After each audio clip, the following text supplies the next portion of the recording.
The Aburi Accord was a peace agreement reached on January 4th and 5th, 1967, in Aburi, Ghana, between Nigerian military leaders. The meeting brought together Lieutenant Colonel Yakubu Gowon, head of the federal military government, and Lieutenant Colonel Chukwuemeka Odumegwu Ojukwu, military governor of the Eastern Region, along with other regional governors and senior officers. To understand the Aburi Accord, it is important to look at the events that led to the meeting. In January 1966, a group of mostly Igbo officers carried out Nigeria's first military coup, killing several prominent northern and western leaders. This was followed by a counter-coup in July 1966, led by northern officers. General Agiyi Ironsi was killed, and Yakubu Gowon became head of state. Between May and October 1966, widespread violence erupted in the northern region. Thousands of people from the eastern region, mainly Igbos, were killed in pogroms. More than 1 million Easterners fled back to their region. These events created deep fear and mistrust, especially in the eastern region. Soldiers from the east no longer trusted the federal government, and the Nigerian army became divided along ethnic lines. By late 1966, Nigeria stood on the brink of disintegration. Gowon proposed a meeting of the Supreme Military Council to resolve the crisis. Ojukwu insisted the meeting be held outside Nigeria on neutral ground. Ghana offered the venue in the town of Aburi. The Supreme Military Council met for 2 days in Aburi. The discussions were serious, and both sides presented their positions clearly. Ojukwu came well prepared with specific proposals, and the main agreements reached and recorded in the official minutes were as follows. All participants agreed to renounce the use of force as a means of settling the Nigerian crisis. They decided that all legislative and executive powers of the federal military government would now rest with the Supreme Military Council. Important decisions would require the unanimous agreement of all members, giving each region an effective veto power on major issues. The Army would be reorganized into area commands corresponding to the existing regions. Each military governor would have control over the troops in his region for internal security matters. Appointments and promotions would be handled by the Supreme Military Council, and arms and ammunition would be equitably distributed. And all decrees passed since the January 1966 coup that had centralized power in Lagos would be repealed.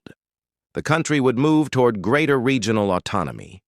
Ojukwu emphasized the need to first restore mutual confidence among the regions. He suggested a structure where regions had significant self-governance while remaining within Nigeria, often described as pulling apart to stay together. At the end of the meeting, the leaders shook hands and returned to Nigeria with what appeared to be a framework for peace. Upon returning to Lagos, Gowon faced strong opposition from senior civil servants and northern leaders. The permanent secretaries reviewed the agreements and advised that many of the decisions were impracticable and could lead to the breakup of the country. In March 1967, the federal government issued Decree No. I-8 as an attempt to put the Aburi agreements into law. However, the eastern region rejected the decree. Ojukwu and his advisors argued that it did not faithfully reflect the decisions reached in Aburi. They pointed out that the decree retained significant emergency powers for the head of state and did not fully grant the regions the veto power and army control that had been agreed upon.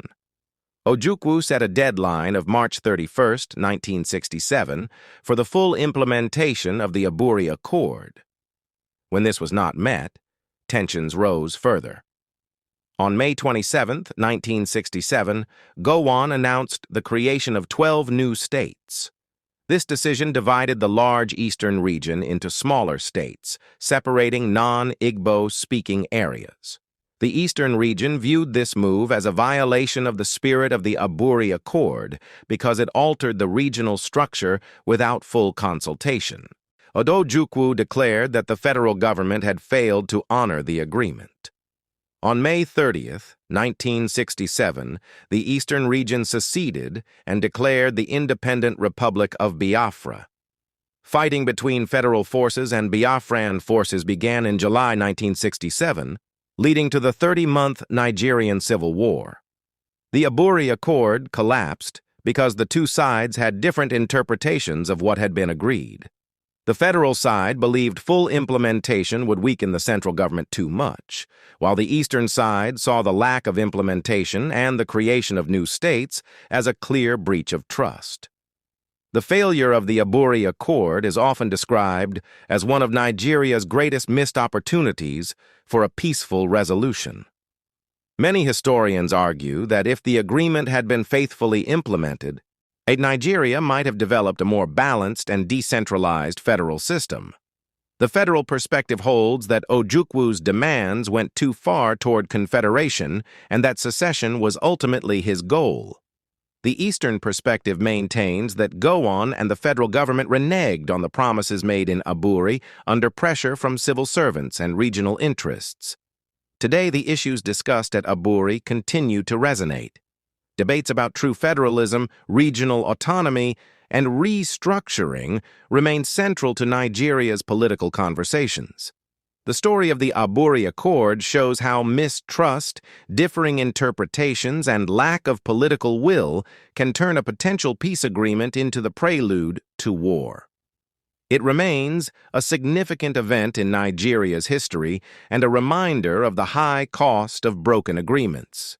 For more content like this, please subscribe, like, and share.